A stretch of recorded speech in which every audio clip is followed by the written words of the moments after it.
এই 5টি আমল কখনো ছাড়বেন না। 1 নাম্বার, প্রত্যেক ফরজ নামাজের পর আয়াতুল কুরসি পাঠ করা।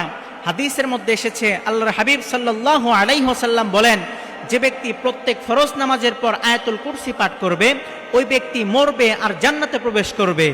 2 নাম্বার, প্রতি রাতে সূরা মুলক তেলাওয়াত করা।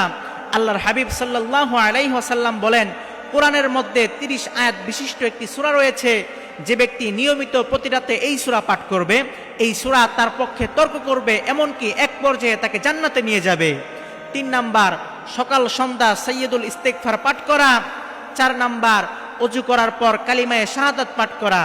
আল্লাহর হাবিব সাল্লাল্লাহু আলাইহি ওয়াসাল্লাম বলেন, মান তাওয়াজ্জা ফা আহসানাল উযুআ সুম্মা ক্বালা 3 মাররাতিন আশহাদু আল্লা ইলাহা ইল্লাল্লাহু ওয়া আশহাদু আন্না মুহাম্মাদান আবদুহু ওয়া রাসূলুহু ফুতিহা লাহু সামানিয়াতু আবওয়াবিল জান্নাহ। যে ব্যক্তি ওযু করলো, এমনকি সুন্দরভাবে ওযু করলো, এরপর 3 বার কালিমায়ে শাহাদাত পাঠ করলো, আল্লাহ তাআলা ওই ব্যক্তির জন্য জান্নাতের 8টি দরজাই খুলে দিবেন।